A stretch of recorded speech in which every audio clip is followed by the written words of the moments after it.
Salam əziz şagirdlər və valideynlər, hər birinizi xoş gördük kanalımda. Bugün yeni 5-ci sinif Körpə Nəşriyyatının Azərbaycan dili kitabındakı tapşırıqları sizlərlə birlikdə həll etməyə davam edəcəyik. Artıq səhifə 34-də yenə mətnimiz var. Oxuyub anlama mövzusunda tapşırıqlarımız var. Ona görə əvvəlcə mətni diqqətlə oxuyaq, sonra sualları cavablandıraq. Tomris Xatun əfsanəsi. Tarixdən bəllidir ki, eramızdan təqribən 800 il əvvəl Midyalılar Azərbaycan ərazisinə müstəqil ərazi qurmuşdular. Bu dövlət xalqın uzun zaman yadelli işğalçılara qarşı mətinliklə apardığı mübarizə nəticəsində yaradılmışdı. 2 əsr yarıma yaxın mövcud olmuş Midiya dövləti məşhur padşah Kiaksarın vaxtında eramızdan əvvəl 625-585-ci illər böyük şöhrət qazanmış və bir sıra ölkələri özünə tabe etmişdi. Şahın ölümündən sonra işğalçı Kir bütün Azərbaycanı ələ keçirmək üçün müxtəlif planlar fikirləşib. Bu, Araz çayının şimalında azad həyat sürən türk tayfalarını, Massagetləri də qul halına salmaq istəyirdi.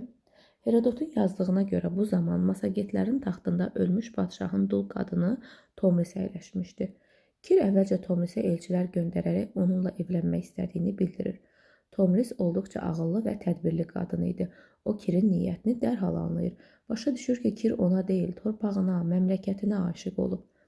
Təklif rədd edilir. Elçilər peşman qayıdırlar. Hiləsinin baş tutmadığını görən Kir qoşununu Arazın kənarına çəkir. Şimali Azərbaycanın əhalisini hədələyərək çayın üzərində körpülər salmağa başlayır. Tomris qəsbkara sifariş göndərərək mərd-mərdanə onu döyüşə çağırsa da, bu işlərin aqibətinin məhz ona mütləq baha başa gələcəyini bildirir.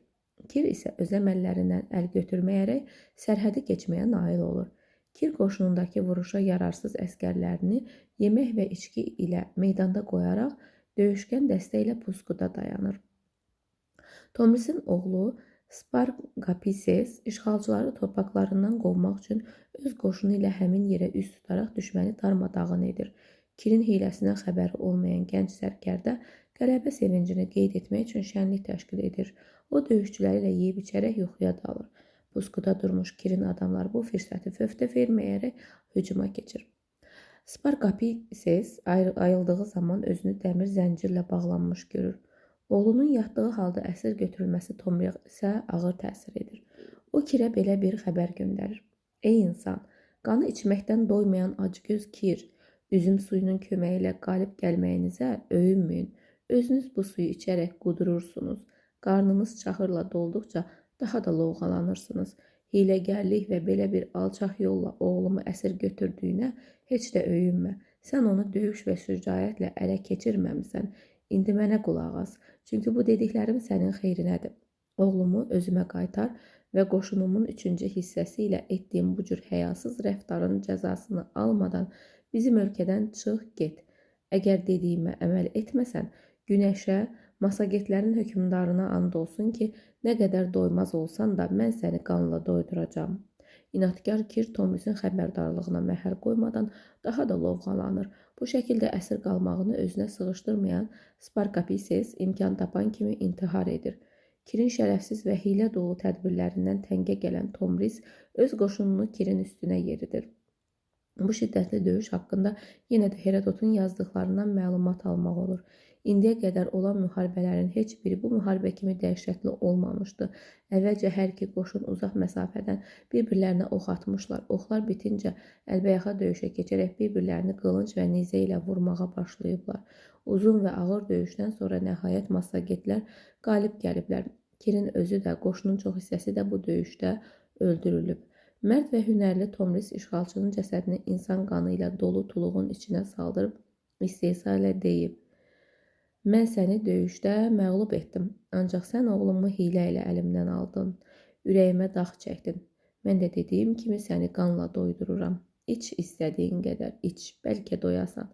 Beləliklə Azərbaycan qadınlarının qəhrəmanlıq tarixinin başlanğıcını məhz Tomris Xatun qoydu. Bu zəfərin böyük tarixi əhəmiyyəti və mənası var. Məhz türk qadını övlad, vətən sevgisi ilə düşmən üstünə hücum çəkərək qan tökməkdə, ölkələr işğal etməkdə vahiməli ad çıxarmış qəsbkara qalib gəlmiş, onu qanına qəltan etmişdi. Alp Ər-Tonqanın qızı olan Tomrisin qəhrəmanlığı təkcə öz nəslinə, millətinə deyil, bütün qadınlığa bir şərəf gətirdi. Mətni oxuduq. İndi isə keçirik 36-ya səhifə və sualları cavablandırırıq. Midiya dövləti hansı dövrdə yaranmışdı? Eramızdan əvvəl 800 il idi. Gəlin baxaq. Baxın, eramızdan təqribən 800 il əvvəl Midiyalılar dövlət qurmuşdular. Deməli, seçirik B variantını. Midiya dövlətinin məşhur padşahı kim idi? Kir, Sparkapisis, Kiaksor, Herodot, Tomris. Düzgün cavab burada yazılıb. Midiya dövləti məşhur padşah Kiaksarın vaxtında. Deməli, Kiaksar. Düzgün cavab C variantı. Tomris kim idi? Kirin qızı, xeyr. Massagetlərin padşahının dul qadını, bəli. Araz çayının ilahəsi, Kirin sərkərdəsi, Kiaksarın anası, xeyr. Gəlin mətndə də baxaq. Deməli, orada yazılmışdı. Baxın, Massagetlərin taxtında ölmüş padşahın dul qadını Tomris əyləşmişdi. Kir hansı xalqı işğal etməyə çalışırdı? Şimali Azərbaycanın türkləri, Midiya xalqı, Cənubi Azərbaycanın kürdləri, Orta Asiyanın qazaxları, Anadolunun türkləri. Gəlin bunu da mətndə axtaraq. Deməli, burada deyir ki, Kir bütün Azərbaycanı ələ keçirmək üçün müxtəlif planlar fikirləşir və Araz çayının şimalında azad həyat sürən türk tayfalarını, massagetləri də qul halına salmaq istəyirdi. Türk tayfalarını, yəni variantlarda buna uyğun hansıdır? Şimali Azərbaycan türkləri A variantı. Tomris Kirə nə təklif etdi? Evə qayıtmağı, onunla evlənməyi, döyüşməyi, sülh bağlamağı, qaçmağı, bəli, düzgün cavab onunla evlənməyi. Bunda mətndə baxaq. Deməli, Kir əvvəlcə Tomrisə elçilər göndərərək onunla evlənmək istədiyini bildirir. Keçdik səhifə 37-yə. Kirin qoşunu Sparkapisis və döyüşçülərinə necə hücum etdi? Vuruşaraq, gecə hücumu ilə, yemək və içki ilə, diplomatiya ilə, dəmir zəncirlər ilə. Düzgün cavab gecə hücumu ilə. Onlar yeyib-içib yatandan sonra onlara hücum etmişdilər. Gəlin həmin hissəni də təkrarlayaq. Deməli, o döyüşçüləri ilə yeyib-içərək yuxuya dalır. Puskuda durmuş Kirin adamları bu fürsəti fövtə verməyərək hücuma keçir. 7-də soruşur ki, Sparkapisis niyə intihar etdi? Döyüşdə məğlub olduğu üçün, hiylə ilə əsir götürüldüyü üçün, Kir tərəfindən öldürüldüyü üçün, anasına görə Tomrisin əmri ilə. Düzgün cavab hiylə ilə əsir götürüldüyü üçün. Bunu da mətndə dəqiqləşdirək. Deməli, görək harada deyirdi haqda. Bu şəkildə əsir qalmağını özünə sığışdırmayan Sparkapisis imkan tapan kimi intihar edir. Tomris Kirin cəsədini nə ilə dolu tuluğun içində saldırıb? Qan ilə. B variantı. Mətndə yenidən baxaq həmin hissəyə. Deməli, deyir ki, Tomris işğalçının cəsədini insan qanı ilə dolu tuluğun içinə saldırır. Tomris Kirə necə istehza etdi? Onu döyüşdə məğlub etdi, oğlunu xilas etdi. Kirin cəsədini qanla dolu tuluğun içinə saldırdı. Bəli, düzgün cavab C variantıdır. Tomrisin qəhrəmanlığı nəyi simvollaşdırır? Övlad və vətən sevgisi ilə düşmənə qalib gəlməyi, sülh və əmin-amanlıq, yalnız qadın hüquqlarını, ticarət və iqtisadiyyatı, təhsil və mədəniyyəti. Düzgün cavab övlad və vətən sevgisi ilə düşmənə qalib gəlməyi. Bu da var idi mətndə. Deməli, məhz türk qadını övlad vətən sevgisi ilə düşmən üstünə hücum çəkərək arxasında oxumaq ehtiyac yoxdur. Yəni, düzgün cavab bu olur. Keçirik səhifə, deməli, baxaq neçədir? 38-ə dil qaydaları üzrə testlərdir. Sözlərdə saitlərin yazılışı. Hansı bənddəki sözlərdə yalnız incə saitlər işlənib? Evimiz əllərdəki güclü ilə düzgün cavab A variantıdır. Buradakı O, U, A və s. qalın saitlər var. Burada da U qalındır, A qalındır. Burada da A var. Bir dənə A var, ona görə D də seçə bilmərik. Burada da A var, U var. Yeni də seçə bilmərik. Hansı bənddə nöqtələrin yerinə eyni sait yazılmalıdır? Ülvi, üfüq. Burada ülvi olur. Ülvi, daha doğrusu ülvi. yazılır, ülvü deyilir. Amma üfüq deyiləm, ü yazılır, üfüq. Qəhrəman, həyəcan. Bəli, burada düzgün cavab B variantıdır. Bikardır, övladdır. Bünövrə, briefing. Çılçıraq, ümid. Aşağıdakı fikirlərdən biri doğru deyil. İncə açıq dodaqlanmayan saitdir. Düzdür. İncə açıq dodaqlanan saitdir.